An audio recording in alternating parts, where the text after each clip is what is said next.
Es tiempo de abrir la Biblia juntos, de conectarnos con su palabra y de andar en el camino. Buenos días. Un gusto a los que no conocí el día de ayer. Con la información que tienen es suficiente. Si se olvidan de mí, bueno, los feos solemos ser personas que la gente no olvida fácilmente, ¿ok? Pero lo importante es la palabra de Dios. Si tienes tu Biblia ahí, ábrela por favor en el libro de Hechos, en el capítulo 11. Ayer con los hermanos que estuvimos, llegamos a un acuerdo de que íbamos a hacer un repaso el día de hoy para los que no pudieron estar el día de ayer. Y han titulado esta conferencia Siguiendo el ejemplo de los primeros y me pidieron hablar de la iglesia de Antioquía. Así que fuimos ahí al pasaje de Hechos capítulo 11 y hoy vamos a terminar de ver el capítulo 11 y parte del capítulo 13. Y dijimos que esta iglesia de Antioquía es un punto de inflexión en el libro de Hechos. ¿Se acuerdan? El evangelio empieza en una ciudad llamada Jerusalén. Y los creyentes de ahí solo predicaban ¿a quién? Muy bien, para los que vinieron ayer y los que ya sabían, ¿no? Y resulta que esa fue la realidad. Vino persecución, como vimos el día de ayer en el capítulo 8, y de manera circunstancial, Felipe le predica al etíope eunuco. Pedro, empujado literalmente por Dios, le predica a Cornelio, pero no hay una intencionalidad de predicar a los que no eran judíos hasta el capítulo 11 del libro de Hechos. Y dijimos que íbamos a intentar mantener esto sencillo. Podríamos complicarlo y darle un título así, de esos que no entiende nadie, ¿no? La iglesia de Antioquía, un modelo paradigmático para las misiones en un contexto latinoamericano. No dice nada, ¿no? Vamos a ser sencillos como lo es la Escritura, pero no por eso poco profundo. Y ayer hablamos de una premisa, ¿se acuerdan? Cuando una iglesia es espiritual, es una iglesia misionera. Cuando una iglesia es espiritual, es una iglesia misionera. Y dijimos, el problema es que nuestra definición de espiritualidad es muy personal. Y ayer hablábamos, como éramos poquitos, teníamos la oportunidad de interactuar. Y cada uno podría decir, bueno, para mí una iglesia espiritual es así. Para mí una iglesia espiritual hace esto otro. Pero lo que intentamos ayer, a la luz de la Escritura, es cuáles son los principios espirituales que esta iglesia de Antioquía nos deja como un modelo a imitar, aprendiendo el ejemplo de los primeros. Y el primer principio que vimos ayer, ¿se acuerda cuál era? Osadía espiritual para hacer los cambios necesarios. Esto de osadía espiritual es muy interesante. Claro, lo dicen porque está ahí, pero está bien, es para que lo podamos recordar. Dijimos que este es el primer lugar donde de manera intencional predican a los que no eran judíos. Y ellos fueron capaces de entender que necesitaban vencer la inercia.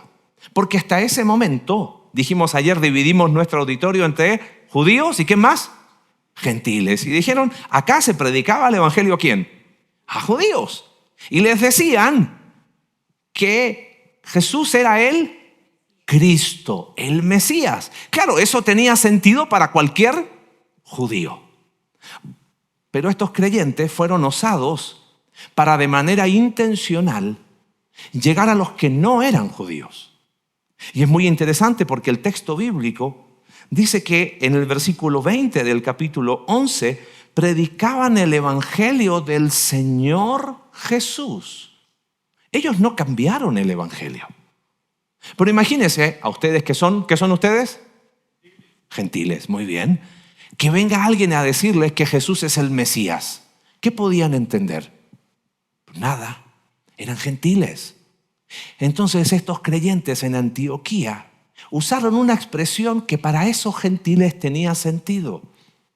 Que Jesús era el Señor. Esa palabra Señor es la que se usaba para dirigirse al emperador. Hay un solo Dios y es Jesús. Es Dios hecho hombre. No cambiaron el mensaje, pero fueron capaces de hacer los cambios necesarios para poder entender que como la iglesia ya está en misión, había que alcanzar a otros. Yo creo que el siempre lo hicimos así, como dijimos el día de ayer, puede ser uno de los grandes obstáculos para el avance de la obra misionera. Imagínense la iglesia en Antioquía haber dicho, es que nosotros siempre lo hicimos así. Siempre le hemos predicado a judíos. Así llevamos algunos años. El siempre lo hicimos así puede ser uno de los grandes obstáculos para el avance de la obra misionera. Y les compartí una frase que a mí me ha gustado mucho. Tradición no es usar el sombrero del abuelo. Tradición es comprar uno nuevo, como alguna vez él lo hizo. Y creo que ese es aprender el ejemplo de los que nos precedieron. Esa iglesia en Antioquía fue capaz de ser osada espiritualmente, porque entendían que la misión de Dios ya estaba muy clara desde antes. Vamos a alcanzar a todas las naciones y vamos a ser testigos en Jerusalén, en Judea, en Samaria y hasta lo último de la tierra. Pero había que salir un poco de esa estructura para, sin cambiar el mensaje, ser capaz de llegar y de ser osados espiritualmente. Ayer conocí unas personas que impactaron mi corazón. Ellos han tenido la osadía de ir y compartir el evangelio a mujeres privadas de libertad. ¿Quién va ahí? Lo más probable es que si a ti te invitaran, yo diría, bueno, si están ahí, ¿es por qué? Es por algo habrán hecho, ¿no? ¿Tienen lo que sé? Un poquito de honestidad, ¿no? Pero estos hermanos han tenido la osadía de llevar un mensaje de esperanza para los que nadie les da esperanza. Eso es ser osados para el reino de Dios. El segundo principio que vimos ayer es que llega la noticia a la iglesia en Jerusalén y algunos comentaristas dicen, bueno, que la iglesia en Jerusalén mandó a alguien a vigilar, que fue de apoyo. Miren, no sabemos por qué lo hicieron, pero lo hicieron. ¿Y mandaron a quién? A Bernabé. Y fíjense en el texto bíblico, estoy repasando el día de ayer, por las dudas, y que la noticia llegó a oídos de la iglesia en Jerusalén, verso 22, y enviaron a Bernabé, que estaba en la iglesia en Jerusalén, que era un levita, a Antioquía, el cual cuando vino, y ayer nos quedamos con esa expresión, ¿qué vio en estos creyentes? La gracia de Dios. Y lo definimos como un segundo principio. ¿Cuál es el segundo principio? Poder espiritual, visible y transformador. Quiero resumir rápidamente algunas cosas que ayer me quedaron en el tintero. Yo creo que Bernabé no vio programas en la iglesia de Antioquía. Yo creo que Bernabé no vio técnicas humanas de alcance. Yo creo que Bernabé no vio estrategias. Dice que vio ¿qué cosa?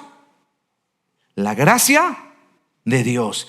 Y al verla se regocijó de tal manera que les dijo, hermanos, sigan así.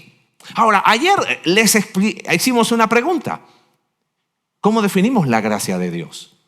¿Cómo lo definimos clásicamente? Como un favor inmerecido. Y yo les decía que le hemos hecho un flaco favor a la gracia de Dios al definirla de manera tan simple. Todos hemos recibido un favor inmerecido. Te leo un versículo para que entiendas a dónde voy. Pablo dice en 1 Corintios capítulo 15 que yo soy el más insignificante de los apóstoles, que no soy digno de ser llamado apóstol, pues perseguí a la iglesia de Dios. Pero por la gracia de Dios soy lo que soy. Es más que un favor inmerecido. ¿Sabe qué es la gracia de Dios? Es poder transformador.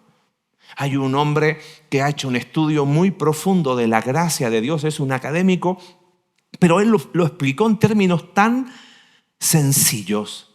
Y dice, la gracia de Dios tiene que ver con, imposible de devolver, es tan grande que el concepto de gracia en los tiempos del Nuevo Testamento era recibir algo que era imposible de devolverlo. Pero hay un concepto muy interesante, tenía que ver con eficacia. Es la gracia de Dios que transforma las vidas. Ahora, ¿qué tiene que ver eso con la obra misionera? Mire, Pablo, misionero, pionero, ejemplo, él dice: soy el más insignificante, no soy digno de ser llamado apóstol, pues perseguía la iglesia de Dios. Pero cuando la gracia de Dios transformó la vida de Pablo, Pablo no permitió que su pasado lo definiera, ni su fracaso lo definiera. Dejó que Dios sanara su corazón y le sirviera. Mire, no llevo muchos años en esto de servir a Dios. Siento que estoy recién empezando a vivir. Pero he podido conocer tantas historias tristes de personas en la obra de Dios sirviendo con un corazón enfermo. Los que han estado involucrados en la obra misionera, hoy se habla mucho del cuidado integral del misionero. ¿Sabes por qué se habla tanto de eso? Primero, porque no se hizo por muchos años. Pero hay una razón más profunda. ¿Sabe cuál es? Creo que se enfocaron muchas veces en, ok, tienes un llamado, tienes los dones espirituales, vamos adelante. Pero ¿y su vida espiritual? ¿Y la transformación profunda? El año pasado, una mujer llegó a buscar a mi esposa pidiendo ayuda. Era la esposa de un pastor que le golpeaba. Sana doctrina, pero un corazón enfermo. Involucrado en la obra misionera, pero sin experimentar el poder transformador en sus vidas. Conocí el caso viajando en otro país de un hombre que hacía viajes misioneros y Dios le usaba. Ayer la hermana que hablaba dijo una verdad muy importante que la comparto. Que Dios te use no es sinónimo de que Dios apruebe lo que haces. Son dos cosas totalmente distintas. Este hombre en cada viaje misionero se metía con prostitutas. ¿Qué pasó? Sin la obra del Espíritu Santo en nosotros, visible para otros, no puede haber obra misionera. Sin la obra del Espíritu Santo en nosotros, visible para otros, porque Bernabé llegó y él vio algo en esos creyentes, algo que era profundo, vio la gracia de Dios, tengo mi teoría particular, yo creo que él vio y dijo, esto es Hechos capítulo 1, versículo 8. Esa es mi convicción muy personal. Para mí Bernabé, conocedor de las Escrituras, seguidor de Jesús, discípulo fiel, él había escuchado, no sé si habrá sido testigo en Pentecostés, si habrá estado ahí, no lo sabemos, eso es mera especulación. Pero él cuando vio dijo, esto es Hechos 1:8, este es el poder que viene sobre las personas y que los transforma completamente. La gracia de Dios manifestada. Iría más lejos. Yo creo que la obra misionera, y espero que no me malinterprete ni me escuche a medias, ¿ok? No es la meta de la iglesia. Es el resultado de la transformación que Dios hace por su Espíritu en nosotros. Si hacemos de la obra misionera la meta, entonces no importa cómo yo estoy. Lo importante es la obra, y ese es un error. La obra misionera debe ser el resultado de la transformación que Dios hace por su Espíritu en nosotros. Porque ya estamos en misión, sépalo. Como iglesia ya estamos en misión. Somos transformados por su Espíritu Santo para poder transformar el mundo. Ese es el mensaje, ese es el orden, ese es el principio espiritual que nos deja esta iglesia que tenemos que imitar. Osadía espiritual para hacer los cambios necesarios. En segundo lugar, poder espiritual visible y transformador. Ahí nos quedamos el día de ayer. Pero sigamos leyendo, por favor, en el capítulo 11, versículo 25. Leo 24, el cierre, porque esto es muy interesante, porque Lucas, que es un narrador increíble, dice que Bernabé vio la gracia de Dios, les animó a que permanecieran fieles porque era un hombre bueno y lleno del Espíritu Santo y de fe. Claro, un hombre carnal, ¿qué va a haber? Carnalidad. Un hombre problemático, ¿qué va a haber? Problemas. Bernabé era un hombre espiritual. Tenía la percepción espiritual para ver que en esta iglesia había algo diferente. Poder transformador. Iglesia, ustedes llevan años haciendo misiones. Ayer tomé nota para aprender de ustedes. No les vengo a enseñar cómo hacer la obra misionera. Ustedes llevan años haciéndolo. Si vamos a aprender algo, que sea de los que nos precedieron. Y aquí hay algunos principios espirituales para imitar. Versículo 25. Dice, y una gran multitud fue agregada al Señor. Verso 25. Bernabé salió rumbo a Tarso para buscar a Saulo. Y cuando lo encontró, lo trajo a Antioquía y se reunieron con la iglesia por todo un año y enseñaban a las multitudes, y a los discípulos se les llamó cristianos por primera vez en Antioquía. Por aquellos días unos profetas descendieron de Jerusalén a Antioquía. Y levantándose uno de ellos, llamado Agabo, daba a entender por el Espíritu Santo que ciertamente habría una gran hambre en toda la tierra. Y esto ocurrió durante el reinado del emperador Claudio. Los discípulos, conforme a lo que cada uno tenía, determinaron enviar una ayuda a los hermanos que habitaban en Judea. Y así lo hicieron, mandándola a los ancianos por mano de Bernabé y de Saulo. Hay dos cosas que llaman la atención aquí, y yo creo que es un tercer principio que podemos aprender. ¿Cuál fue el primero?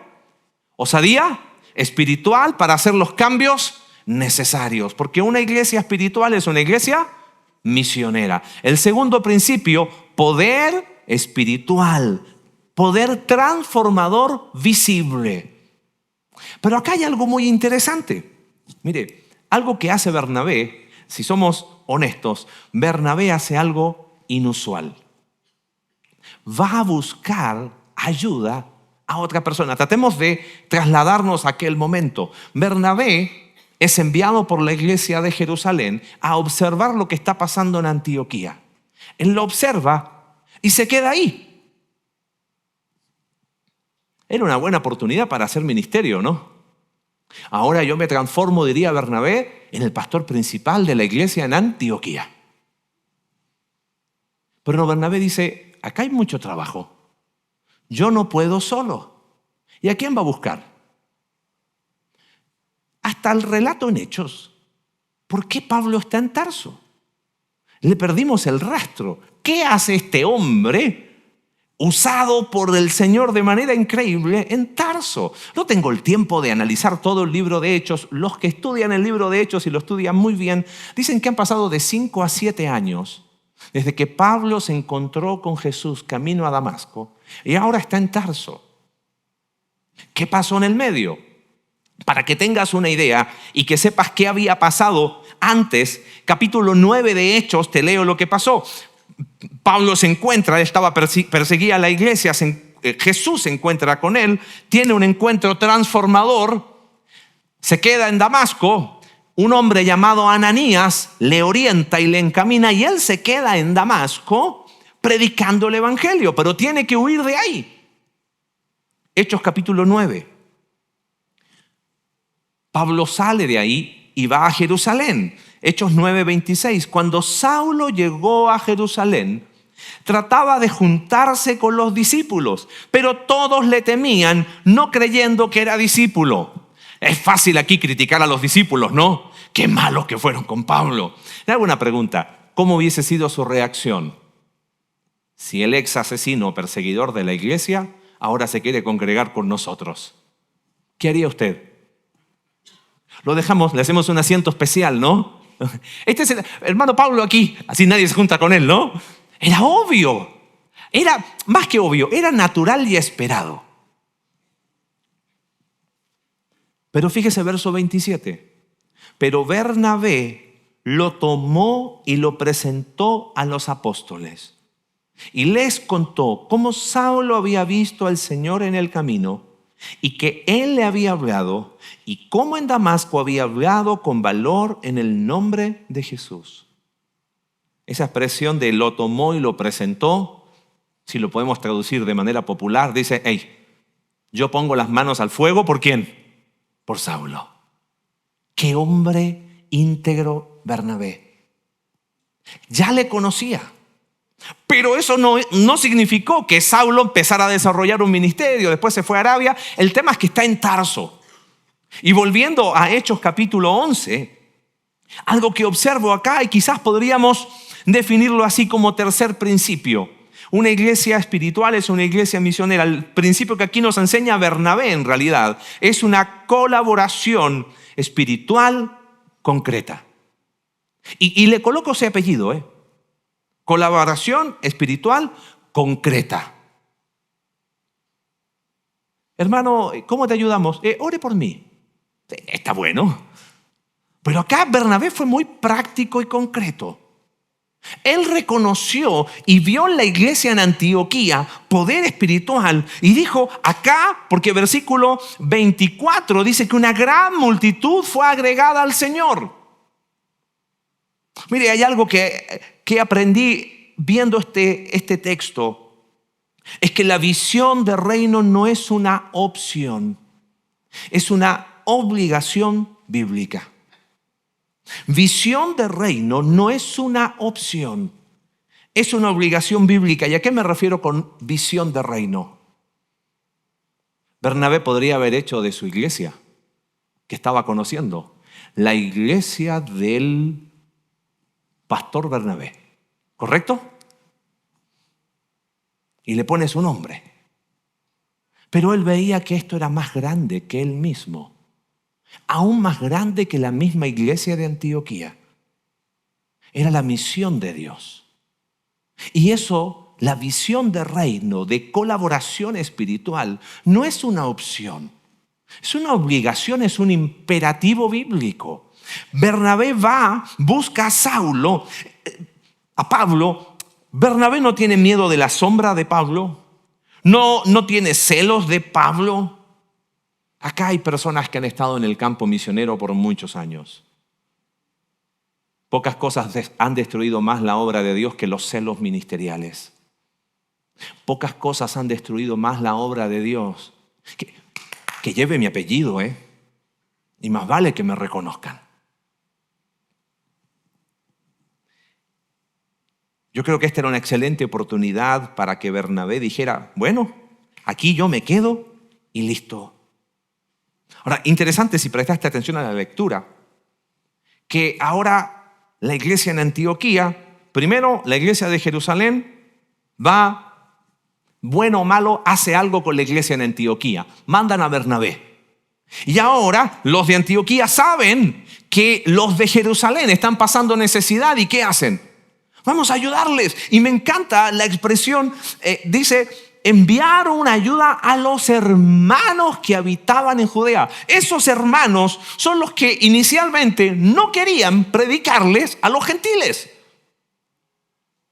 O sea, a lo que me refiero, los creyentes en Antioquía podrían haber dicho, no es problema mío, ¿no? ¿Ayudarles a los hermanos que no vinieron a predicarnos a nosotros? Es que la visión de reino trasciende apellidos, trasciende culturas, trasciende el nombre de la iglesia. He conocido por los viajes que Dios me ha permitido hacer unas historias que uno dice, ¿es en serio?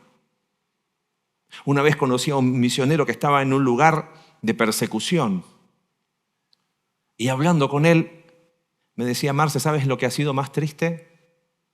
No ha sido la falta de personas interesadas en ofrendar para la extensión de la obra misionera, sino que lo que me pedían era que apareciera el nombre de la iglesia. Yo estoy en el campo misionero perseguido, no puedo hacer cosas públicas, pero ellos querían a fuerza que todo el mundo supiera que la iglesia X estaba apoyando a tal misionero. Me dijo, ¿sabes qué les dije? no. Y así le fue. Difícil. No le puedo decir dónde estaba porque complicado. Es uno de los lugares más conflictivos hoy. Si ha visto noticias, una franja. ¿Ok? ¿Sabes qué querían? Quería que apareciera el nombre de la iglesia. Eso no es colaboración espiritual concreta. Si miramos el mundo a nuestro alrededor, ¿cuántas necesidades hay? Miremos nuestro país, acá en Guatemala. ¿Cuántas necesidades hay? Muchas. ¿Puede solo una iglesia suplir todas las necesidades? No. Hacemos lo que está a nuestro alcance, pero tenemos que tener la capacidad de ir un poquito más allá. Quizás la palabra es muy interesante. La palabra más precisa es sinergia. Por mi profesión, trabajo con el movimiento. Sinergia es cuando más de un músculo trabaja al mismo tiempo y permiten un movimiento mayor. Generalmente los músculos se dividen entre músculos agonistas y antagonistas. Y si te ha pasado alguna vez que tratas de estirarte, esto que no va atrás, bueno, eso porque está siendo antagonista. Pero cuando los músculos trabajan de manera en sinergia, la suma de las fuerzas permite un movimiento mayor. Ahora, aclaro algo. No estoy hablando de ecumenismo, ¿ok? No me malinterprete. No estoy hablando de, no importa con qué lo hacemos, no. Lo que nos une es el evangelio. Lo que nos unen son los principios atemporales, pero no los reinos personales. Mire, solamente si quiere un ejemplo bíblico, está en 2 de Juan. ¿Se acuerda? Ahí el apóstol escribe y menciona por nombre y apellido. Es muy interesante lo que pasa en 2 de Juan.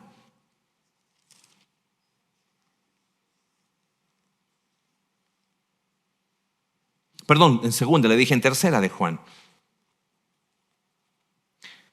El apóstol alaba a Gayo. ¿Por qué? Porque él es hospedador, él ayuda a los hermanos, él es capaz de decir cuando vienen los hermanos, los recibe y extiende el reino de Dios. ¿Quién conocía a Gayo? Nadie. ¿Qué hizo Gayo? No tenemos idea. Pero él fue capaz de entender que la obra de Dios crece con una colaboración espiritual concreta. Pero Juan no tiene problema en dar nombres y apellidos. Versículo 9, escribía algo a la iglesia, pero Diótrefes, a quien le gusta ser el primero entre ellos, no acepta lo que decimos. Por esta razón, si voy, llamaré la atención a las obras que hace, acusándonos injustamente con palabras maliciosas. No satisfecho con esto, él mismo no recibe a los hermanos, se lo prohíbe a los que quieren hacerlo y los expulsa de la iglesia. Necesitamos, para que la obra de Dios siga extendiéndose, más Gayos y menos ¿qué? Diótrefes. Más personas que tengan una visión de reino. Hermano, ¿cómo podemos ayudarte? Vamos a hacerlo. ¿Cómo podemos ser de bendición? Vamos a hacerlo. No importa si nuestro nombre no aparece. No importa si el nombre de la iglesia no es reconocido. Tengo tiempo, permítame abrir el corazón con algo personal. Sí, esto se transmite, ¿no? Está bien, no importa. Vamos a mostrar nuestras cicatrices sin problema. Vivíamos en Argentina y tuve la oportunidad de estudiar con un hombre mayor por 3 años sin saber que iba a terminar pastoreando una iglesia. Todos los viernes él me hacía lecciones a mano, era un hombre viudo, pastor por muchos años. Luego se enfermó y con un equipo de varios que estábamos ahí le cuidábamos. Él vivía al frente de nuestra casa. Entonces había ahí un equipo de profesionales de salud y le estuvimos cuidando muy cercano. Mi hija mayor le decía Lito por abuelito, ¿no? Hasta que falleció. En el servicio que se hizo, su hijo dio gracias a todas las personas que habíamos estado ahí. Y empezó a mencionar por nombre. Quiero agradecer a... Yo dije, qué bueno. Y obvio, ¿no? No, Señor, lo hice sin esperar ningún reconocimiento. Pero cuando empezaron los reconocimientos públicos, la porquería de corazón que tengo acá, ¿qué estaba esperando? Estaba esperando escuchar mi nombre. ¿Qué cree que pasó? Se acordó hasta el que había llegado meses y nosotros llevábamos años y no me nombró. Yo me reí. Mi esposa no es el Espíritu Santo, pero casi, ¿no? Las esposas siempre se dan cuenta de esas cosas que nadie más. Me dijo, estás incómodo, ¿no? Para vergüenza lo digo, sí. Ahora, créeme, no le ayudé buscando el reconocimiento, en serio. Pero cuando lo hubo, se reveló lo que había en mi corazón. Y yo creo que a veces en la obra de Dios pasa exactamente lo mismo. Yo no busco el reconocimiento. Pero cuando no está. Cuando quiero agradecer a todos los hermanos que estuvieron en la conferencia misionera organizándolo y el pastor Pablo da los nombres, pero se olvidó el tuyo. Me voy de la iglesia, ¿no? El Señor me está llevando a otra iglesia. No, el Señor no te está llevando a otra iglesia. Te molestaste, pero eso va en contra de la colaboración espiritual concreta. La visión de reino no es una opción. Yo creo que la obra de Dios está cansada de reinos con apellidos, de reinos con nombres de iglesia. No importa si no nos reconocen. No importa si nadie se acuerda de nosotros. Bernabé, clave aquí, después desaparece en el libro de Hechos. ¿Y cuál es el problema? Si queremos que la obra de Dios se siga extendiendo, tenemos que ser una iglesia espiritual. Porque una iglesia espiritual es una iglesia misionera. Y si no nos apropiamos de los principios espirituales no definidos por nosotros mismos, definidos por la Escritura, ser osados espiritualmente para cómo hacer los cambios que son necesarios, sin cambiar la esencia, sin cambiar los principios, como lo hicieron los primeros y hemos sido exhortados a aprender de los primeros, a tener ese poder transformador visible, a tener una colaboración real, concreta, genuina.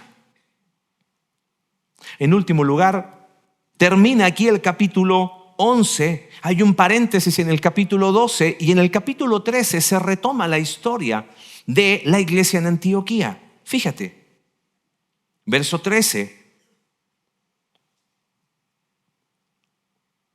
1 y 2 dice, en la iglesia que estaba en Antioquía había profetas y maestros. Bernabé, Simón, llamado Níger, otras traducciones, el negro, ya voy a explicar. Lucio de Cirene, Manaén, que se había criado con Herodes el tetrarca, y Saulo. Mientras ministraban al Señor y ayunaban, el Espíritu Santo dijo, aparten a Bernabé y a Saulo para la obra a los que he llamado. Entonces, después de ayunar, orar y haber impuesto las manos sobre ellos, los enviaron. Muy interesante cómo retoma Lucas ahora lo que estaba sucediendo en la iglesia en Antioquía. Empezó la iglesia sin conocer a nadie. No sabíamos nadie por nombre, pero estos hombres tuvieron la osadía espiritual de hacer algo diferente. Llega Bernabé ve en ellos el poder transformador, se queda con ellos y va a buscar a Saulo, colaboración real. Pero ahora tenemos más nombres. Y Lucas, como buen historiador, no lo dice porque tiene que rellenar un libro. A propósito, nos cuenta la realidad de esta iglesia. Hagamos un perfil rápido de estas personas. Bernabé, ya sabemos quién era Bernabé. Quizás es mencionado al inicio, el primero, porque quizás era el hombre de mayor peso en ese momento. Era un levita, judío que había nacido en la isla de Chipre. Ese es Bernabé. ¿Con quién más está? ¿Quién es el segundo que aparece ahí? Simón, llamado ¿cuánto? Níger. El negro, dice la nueva versión internacional.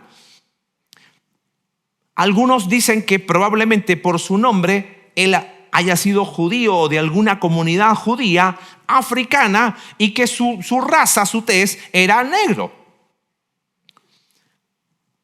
Hasta ahí sabemos. Ahora, ¿quién tenemos? ¿Quién era el primero? Bernabé. ¿Quién era Bernabé? Levita. Un levita, alguien con una formación en el Antiguo Testamento única. ¿A quién tenemos en segundo lugar? A alguien, probablemente judío o no, pero africano, o al menos lo que dicen los estudiosos de la parte norte, de tez negra. Segundo, ¿quién está? Lucio de Cirene. Cirene, norte de África. Así que aquí tenemos, no sabemos si era judío o era africano, pero era negro. Y el tercero sí era africano, era de Cirene, norte de África. ¿Quién es el cuarto aquí? Manaén, que se había criado con Herodes el tetrarca. ¿Cómo es eso de que se había criado con Herodes el tetrarca? Generalmente las personas de mucho poder en aquel tiempo adoptaban personas que se criaban con sus hijos.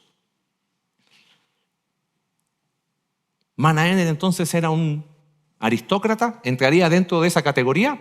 ¿Estás de acuerdo conmigo? ¿Sí? Entonces tenemos a un levita, a un negro. Si no le gusta el nombre, así aparece en la escritura aquí, no se agarre conmigo, ¿ok? Tercero, un africano. Cuarto, ¿un qué? Un aristócrata. Y quinto, ¿quién es? Saulo. Currículum de Saulo. Fariseo, perseguidor. Podríamos colocarle el mote de asesino, al menos intelectualmente, quizás algunos lo creen, por Esteban. Qué grupito, ¿no?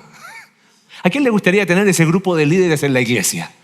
Claro, porque lo leemos y como, ay, suena muy lindo, pero ¿se da cuenta quiénes eran los que estaban ahí en este equipo en la iglesia?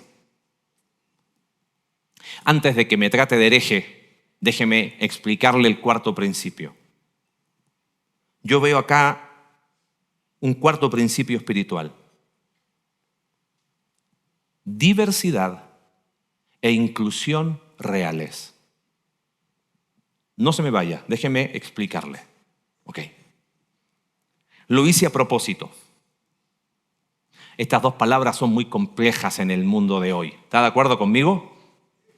Estas palabras las han tomado movimientos que van en contra de los valores de la Escritura y las han levantado como sus banderas de lucha. Tenemos que ser una sociedad diversa y ¿qué más? Inclusiva. Le he dado vuelta a este tema. No se me vaya, no me apedree, por favor, ¿ok? Probablemente esta sea mi debut y despedida. Nos vemos en el cielo. No me malinterprete, présteme atención.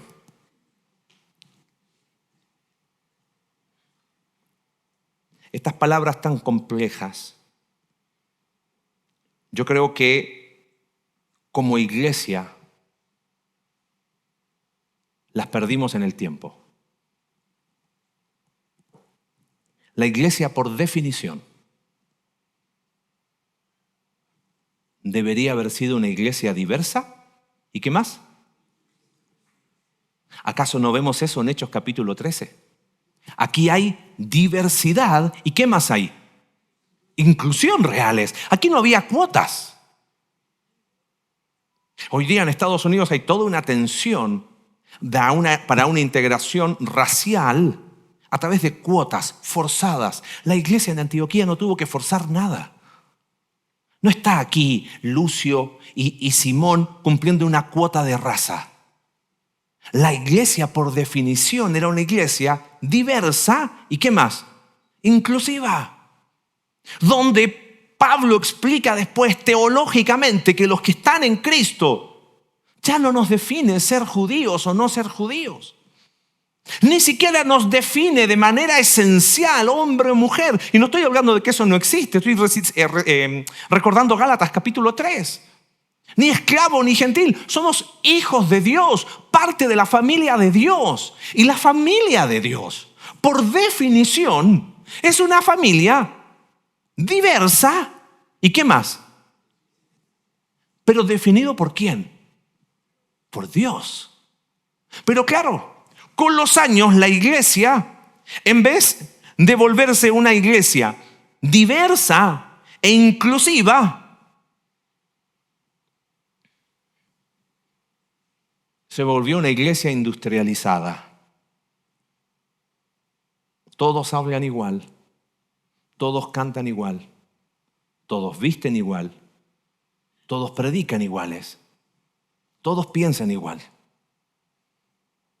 Entonces, en el mundo en el que estamos, yo creo que firmemente esta es mi convicción. Si la iglesia retomara estos dos características que son un principio espiritual definido por Dios, ojo, no definido por esta sociedad, definido por Dios, el mundo afuera diría, oye, ¿qué significa ser diverso y inclusivo? Veamos la iglesia. Fíjate ahí. Es más, mira a tus hermanos. Todos los que estamos acá tenemos historias distintas, contextos distintos, de países distintos. Eso es diversidad y eso es inclusión. ¿Y qué tiene que ver eso con la obra misionera? Es que cuando entendemos que diversidad e inclusión deben ser elementos definidos por la iglesia y no por el mundo, entonces ¿sabes qué hacemos? Presentamos un evangelio que impacta. Hoy dentro del mundo misionero, actualmente, se ha planteado que, no tengo el tiempo de explicarlo, pero la aceleración generacional hace que se solapen distintas generaciones, ¿no? Y tienen nombres, generación X, millennial, Z, yo que sé cuál soy, ¿no? Ninguna de esas, un poco más viejo, ¿ok? Pero ¿sabe qué han dicho? Que hoy termina siendo un desafío transcultural llegar a la generación de ahora. Nosotros queremos que los jóvenes piensen como nosotros, pero ellos piensan distinto. ¿Y qué hacemos? ¿El evangelio no es esperanza para ellos? Claro que sí. No estamos diciendo que tenemos que negociar la verdad de Dios. A veces nos escandalizamos por lo que no deberíamos escandalizarnos. Y pasamos por alto lo que no deberíamos pasar por alto. Ayer que hablaba con mis hermanos que están en el ministerio carcelario, les hago una pregunta. Cuando esas mujeres salgan, ¿quién las va a recibir? Ay, que se vayan a otra iglesia, la nuestra no. Eso es inclusión. Eso es recibirles. Eso es amarles si son hermanas en Cristo. Y si no, necesitan el evangelio. ¿Dónde van a buscar ayuda las personas? Conocimos hace algunos años como iglesia una casa hogar que está cerca de donde está el local de nuestra iglesia. Los directores empezaron a congregarse con nosotros. Llegaron muy lastimados y heridos, con orientación cristiana. Pues yo estaba inquieto, Señor, ¿qué hay que hacer con estos chicos? ¿Qué hay que hacer con estos chicos? Y claro, lo primero era, vamos allá, vamos allá, vamos allá. Y le digo al director, oye, ¿hay permiso para que los chicos vengan al grupo de jóvenes? ¿De adolescentes? Dice, no lo había pensado. Hagámoslo. Te confieso, no fue fácil. Muchos papás nos dijeron, oye, pero esto no va a funcionar. Muchos papás dejaron de llevar a sus hijos al grupo de adolescentes.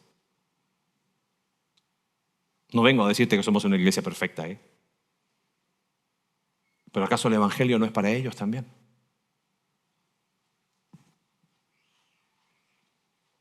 Primera vez que salían de la casa hogar a una actividad que no era para ellos por ser huérfanos, era para ellos por ser personas. Podemos ir más lejos y de manera incómoda. ¿Dónde va a buscar esperanza? Las personas que no tienen esperanza hoy. Personas que el pecado ha arruinado sus vidas. Que quizás luchan con la atracción hacia personas del mismo sexo. Ay, no, que aquí que no entren porque nos contaminan. La iglesia no debería ser el lugar donde el mensaje transformador pueda transformar sus vidas. Hay una mujer que escribió un libro muy interesante sobre el impacto de la hospitalidad. Ella era una profesora universitaria, militante del movimiento LGTBQ. ¿Sabe lo que transformó su vida? Y hoy predica el Evangelio. Es que hubo personas que abrieron su casa para ella. La iglesia, por definición, debería ser una iglesia diversa e inclusiva. Pregunta, ¿quiénes son las personas que son tus amigos? ¿Quiénes son las personas con las que compartes y te rodeas? ¿Solo creyentes que piensan exactamente igual que tú? Va a estar difícil así que la obra misionera se siga expandiendo si solamente nos juntamos con personas que piensan exactamente igual que yo, que nunca me van a cuestionar nada y que nos juntamos a criticar el mundo tan diverso, ¿no?